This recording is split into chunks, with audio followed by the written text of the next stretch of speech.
Right, welcome back. And to start with our discussion about the inter-Libyan talks that are taking place in Egypt here and that are under the auspices of the United Nations. We have with us over the phone Ambassador Hussein Harridy, a former Assistant Foreign Minister. And good afternoon to you, sir. Good afternoon, madam.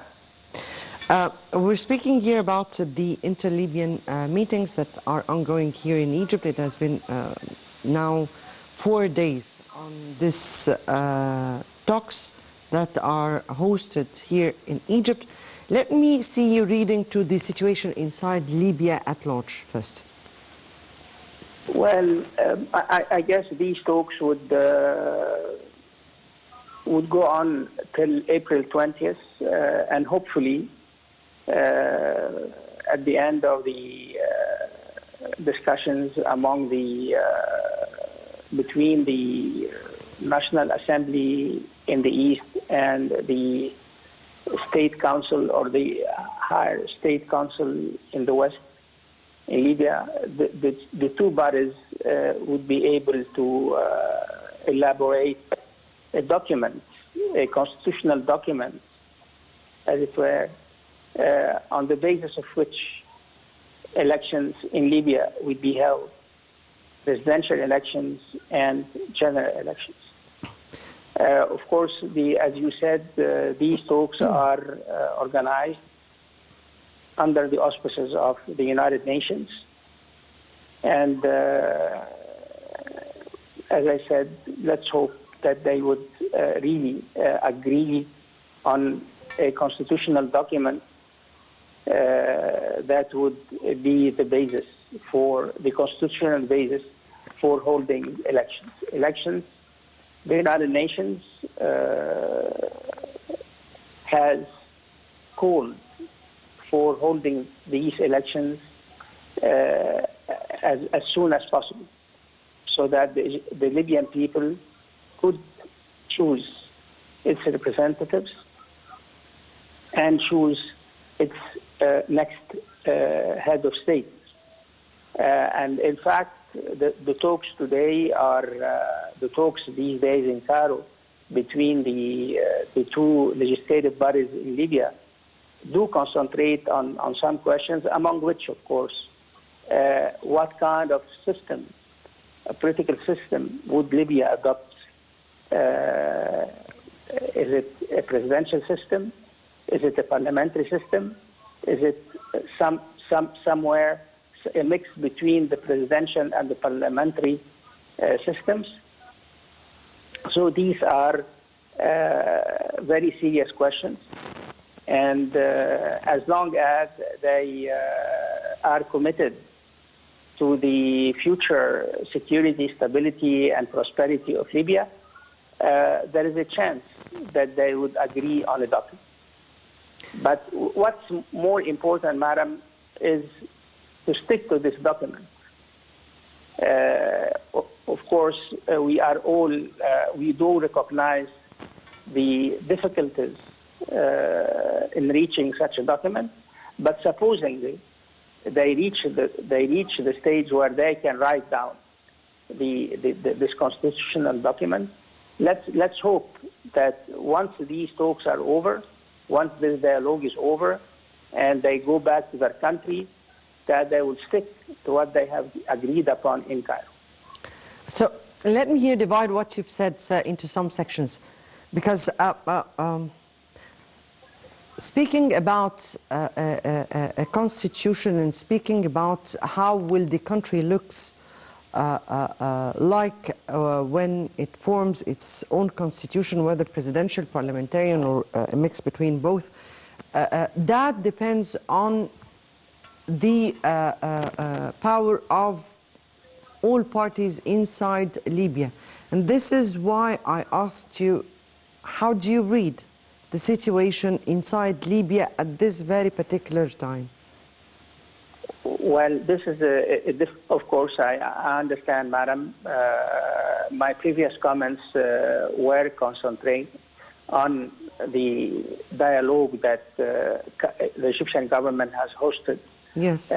these days under the auspices of the United Nations. But of course, you have raised a very good point, the domestic situation in Libya.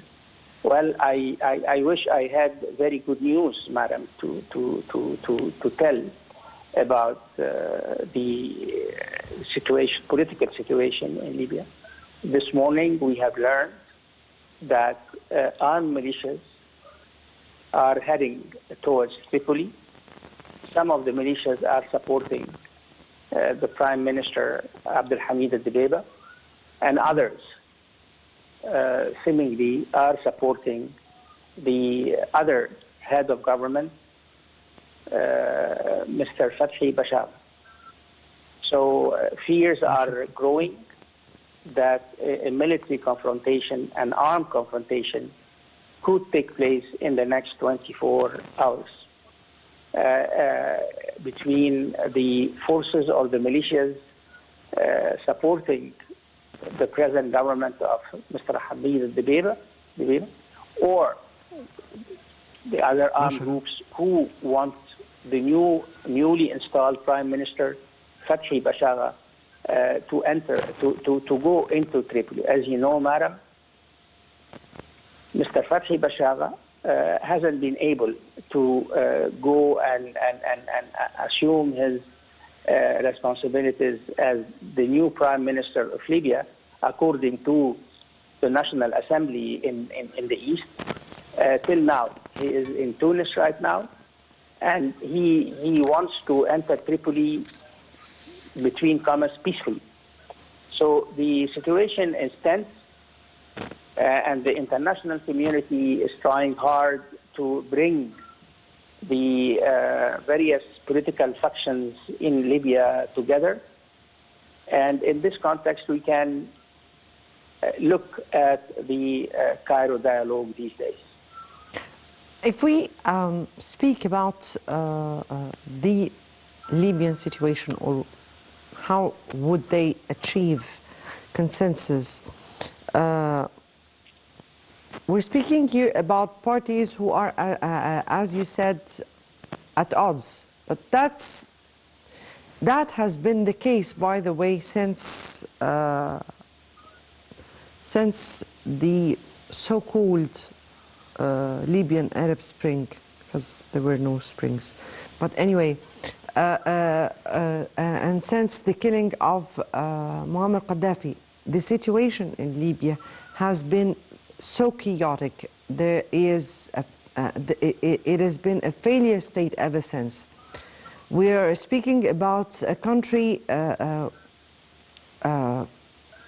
has no strong institutions, that are not in control of the situation in Libya, that has external entities who are controlling the situation, foreign intervention, militias, terrorism. Your Excellency, here, how do you suppose Libya could come to consensus, and what would really contribute to such consensus? Would it be their own understanding that Libyan interests should come first? Would it be a help from the Arab side? Or would it be the international community, and I'm speaking about foreign powers here, that would really contribute to resolve this impasse, or this Libyan impasse? Well, in fact, madam, the various Libyan political forces have already agreed to respect and to honor the Berlin Declaration of January 2020. As you may recall, this declaration, or the Berlin process, has designed 3 tracks: the security military track, the political constitutional track, and the financial economic track. And as a matter of fact, the Libyans have been involved in dialogues under the headings, in the framework of these 3 tracks, in order to implement or to chart a roadmap for the way ahead. You refer to institutions.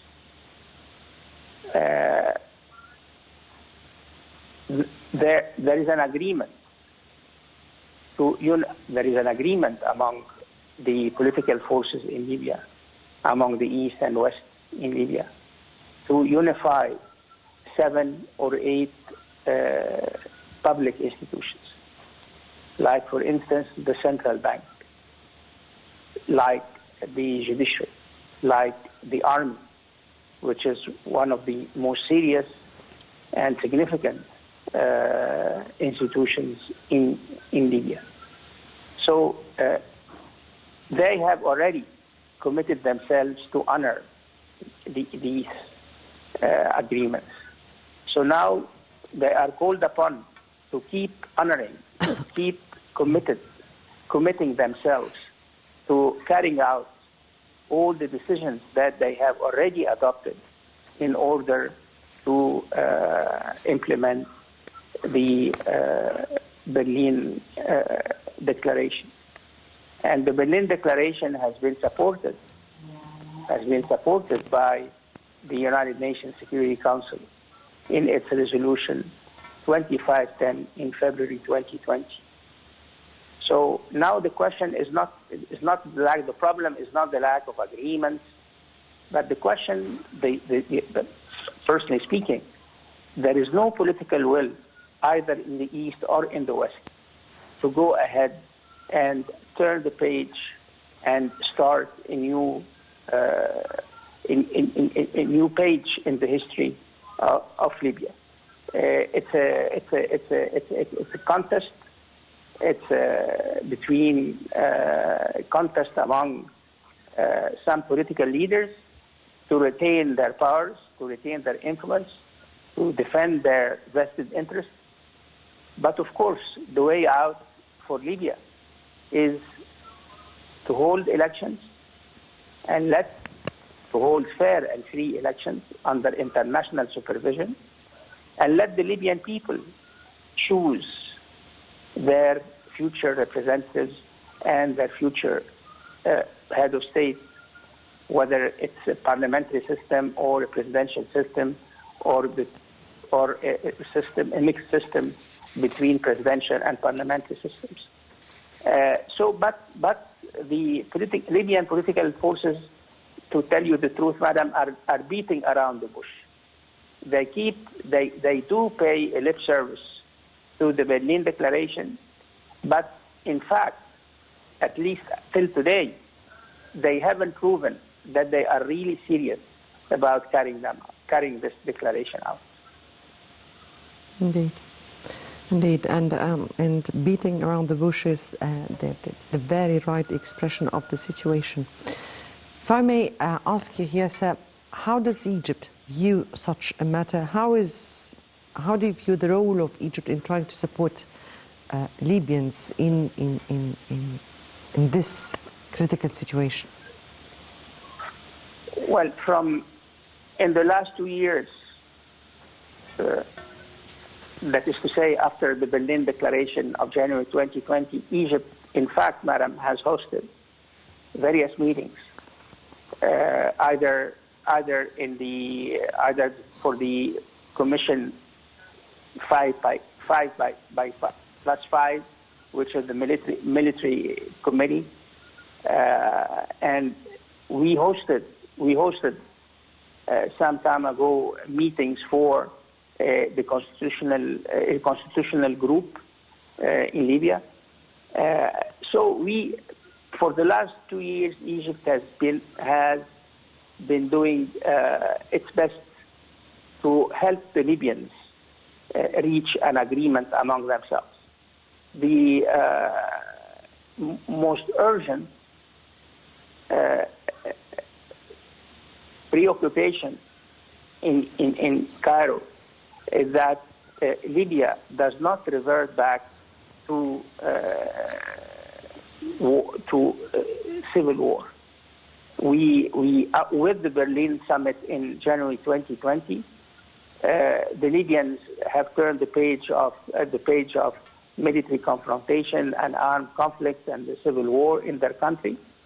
And Egypt really is looking forward to the day when there is in New Libya, if I may use this term, that is to say, a unified Libya. When I say unified Libya, where the state is, there is one state, there is one political authority that rules in the context of a democratic constitution that was